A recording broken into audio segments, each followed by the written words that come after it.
일반적인 사람들에 비해 부와 명예, 지위, 권력, 유명, 인기 등이 많은 사람들을 가진 사람이라고 표현합니다. 이 가진 사람이 행복을 추구할 때의 심리를 간략하게 분석해 보겠습니다. 첫 번째, 자신의 몸과 마음을 생존하는 것에 목표를 두는 경우입니다. 이렇게 심리가 생존에 맞춰진 경우를 생존 심리라고 합니다. 생존 심리에서는 가진 사람이든 없는 사람이든 자신 혼자 더 많이 갖는 것에 행복을 느끼고 다른 사람들은 전혀 신경을 쓰지 않습니다. 두 번째, 생존은 기본적으로 보장이 되어 생존보다는 인간답고 행복하게 살아가는 것에 목표를 두는 경우입니다. 이것을 자아실현의 심리 또는 자아심리라고 말합니다. 자아심리에서는 가진 사람이든 없는 사람이든 자신과 다른 사람들이 함께 더 많이 갖는 것에 행복을 느끼게 됩니다. 세 번째, 생존이 보장되고 자아실현에 대한 이해가 정립이 되어 자신이 아닌 타인의 행복을 만들어주는 것에 목표를 두는 경우입니다. 이것을 리더심리, 지도자의 심리, 지도심리라고 하는데, 지도심리에서는 가진 사람이든 없는 사람이든 타인을 행복으로 이끄는 것에 자신의 행복을 느낍니다. 이러한 생존심리, 자아심리, 리더심리는 인간의 마음이 아닌 인식, 기억, 표현, 세 개의 심리입니다. 즉 인식, 기억, 표현이 생존하는 것에 맞춰져 있느냐, 자아실현에 맞춰져 있느냐, 타인의 행복을 이끌고자 하는 것에 맞춰져 있느냐에 따라 구분됩니다. 대부분의 사람들은 가진 사람의 심리를 리더 심리라고 오해합니다. 가진 사람이 생존 심리, 자아 심리, 리더 심리 중에 어떤 심리를 갖고 있느냐에 따라서 인간관계에 미치는 영향은 매우 달라집니다. 첫 번째, 가진 사람의 심리가 생존 심리인 경우입니다.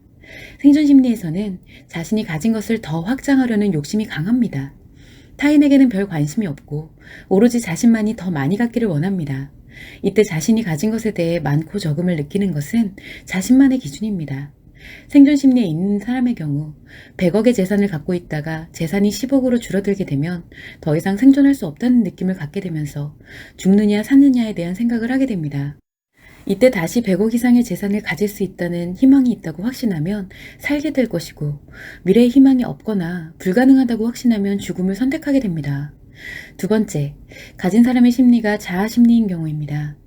자아심리에서는 자신과 타인이 함께 행복하게 살고자 합니다. 그래서 자신이 가진 것이 많아질 때 자신과 함께하는 타인들의 가진 것도 많아지도록 합니다.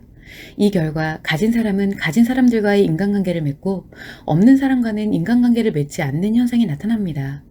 그리고 자신 또는 자신과 함께하는 사람들 중 누군가가 어려움이 발생하면 불행하다고 생각하게 됩니다. 생존심리처럼 죽느냐 사느냐에 대한 생각이 아니라 인간으로 살아가는 행복과 불행에 대해 생각하는 것입니다. 여러분의 주변에서 가진 사람을 보았을 때 오로지 자신의 혼자만의 욕심을 갖고 있다면 그 사람은 생존심리입니다. 한편으로 서로 협력하여 자신들끼리 공동의 욕심을 갖고 있다면 자아심리인 것입니다. 세 번째, 가진 사람의 심리가 리더심리인 경우입니다. 리더심리는 자신이 가진 것에 욕심을 내지 않습니다. 자신이 가진 것을 활용하여 타인이 행복하게 살아갈 수 있도록 이끌어갈 때 행복을 느끼기 때문입니다. 그래서 자신이 가진 것에 대해 유지 또는 확대하기 위한 생각을 하는 것이 아니라 생존심리와 자아심리의 사람들이 행복하게 살아갈 수 있는 환경을 만들고 실제 행복하게 살아가는 것을 느낄 때 행복을 느끼게 됩니다. 이처럼 생존심리, 자아심리, 지도심리는 행복에 대한 관념이 완전히 다릅니다. 이때 생존심리나 자아심리가 한번 형성되면 다음 단계의 심리로 변하지 않습니다. 이미 형성된 심리로 평생을 생각하고 행동하기 때문입니다. 그래서 생존심리인 사람은 자아심리로 변하지 않고 자아심리인 사람은 리더심리로 변하지 않습니다. 그러나 생존심리와 자아심리가 형성된 경우 자신이 가진 것을 기반으로 하여 다음 세대에는 심리를 변화시킬 환경을 만들 수 있습니다. 이를 위한 노력을 하지 않으면 현재 자신의 심리가 다음 세대에도 대물림됩니다. 현재 자신의 심리에서 만족하고 행복할 수 있지만 현재의 심리에 만족하지 못하고 계속 욕심을 내면 다음 세대도 심리가 변하지 않게 됩니다. 예를 들어 생존심리에서 물질적인 것을 계속 지키고 확대시키려 하면 자녀들도 생존심리로 살도록 강요하게 되어 자녀들 역시 생존심리로 살게 됩니다. 자아심리에서도 자신이 추구하는 인간관계에서의 행복만을 고집하면 자녀들 역시 그 범위에서 벗어나지 못하고 자아심리로 살게 됩니다. 반면에 리더심리에서 자아심리로 변하고 자아심리에서 생존심리로 변하는 것은 매우 짧은 기간에 발생할 수 있습니다. 리더심리에 있었더라도 타인의 행복을 위한 것보다 자신의 의미와 가치 추구에 집중하면 매우 짧은 기간에 자아심리로 변합니다.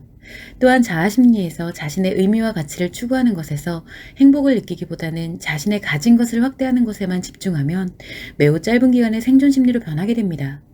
우리는 이러한 변화에 대해 경각심을 가져야 하지만 자신의 심리가 합의심리로 변하는 원인과 심각성을 전혀 모르고 있습니다. 또한 가진 사람을 리더심리로 오해하여 자신을 이끌어줄 것이라 생각하는 것도 매우 위험한 생각입니다. 따라서 자신보다 많이 가졌다고 해서 자신보다 더 나은 사람이자 리더심리를 갖고 있다고 생각해서는 안 됩니다. 최소한 가진 사람이 어떤 심리에 있는지 구별할 수는 있어야 하는 것입니다. 현실의 사회를 보면 가진 사람과 없는 사람을 막론하고 대부분이 생존 심리에서 살고 있습니다. 그래서 사회가 각 개인의 생존을 위한 치열한 경쟁 사회가 되는 것입니다. 결국 가진 사람은 살고 없는 사람은 죽을 수밖에 없는 사회입니다. 예를 들어 1000만큼을 가진 사람이 더 많은 것을 갖기 위해 10만큼 가진 사람의 것을 착취하고 빼앗는 것은 생존 사회에서 일어나는 일입니다. 생존 심리에서는 타인과의 공생이 없기 때문입니다. 그래서 사회가 올바른 방향으로 나아가려면 생존 심리, 자아 심리, 리더 심리가 적절한 비율을 유지하며 함께 나아가야 합니다. 특히 리더 심리인 사람들이 없는 사회는 생존 심리나 자아 심리를 갖고 있는 가진 사람에 의해 좌우되므로 사회는 더욱 힘들어지게 됩니다. 대부분의 사람들은 자신이 갖지 못한 것을 동경하면서 갖고자 노력합니다.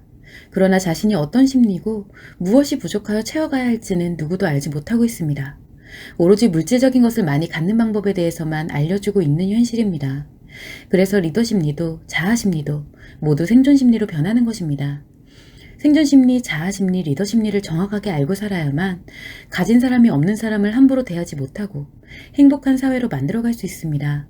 자신의 세대에서 심리가 변하는 것은 불가능하기 때문에 다음 세대와 그 후대에 걸쳐서 지속적으로 심리를 변화하도록 노력해야 합니다. 그래서 교육은 100년대계라고 하는 것입니다. 그러나 애석하게도 현재의 교육정책은 1년 소개로서 매년 현실의 생존에 맞도록 교육정책이 계속 변화합니다. 여러분은 가진 사람이 되고 싶은가요? 그렇다면 가진 사람의 심리를 먼저 알고 자신의 심리에 맞도록 목표를 세워야 할 것입니다. 자신에게 형성된 심리에 대해 정확한 이해도 없이 살게 되면 리더 심리는 자아 심리 또는 생존 심리로 전락하고 자아 심리는 생존 심리로 전락하게 될 뿐입니다. 또한 현재의 심리에서도 심리장애와 같은 심각한 문제가 발생하기 때문에 인생에서 겪게 될 위험성이 높아집니다. 따라서 부와 명예, 지위, 권력, 유명과 인기 등을 갖는 것보다 중요한 것이 어떠한 심리를 갖느냐에 대한 이해이고 가진 사람이 어떠한 심리로서 인간관계에 어떤 영향을 미치고 있는지 아는 것이 중요합니다. 그래야 인간관계에서 행복을 만들어 발전할 수 있고 자신의 피해를 예방할 수 있게 된다는 점을 꼭 명심하시길 바라겠습니다.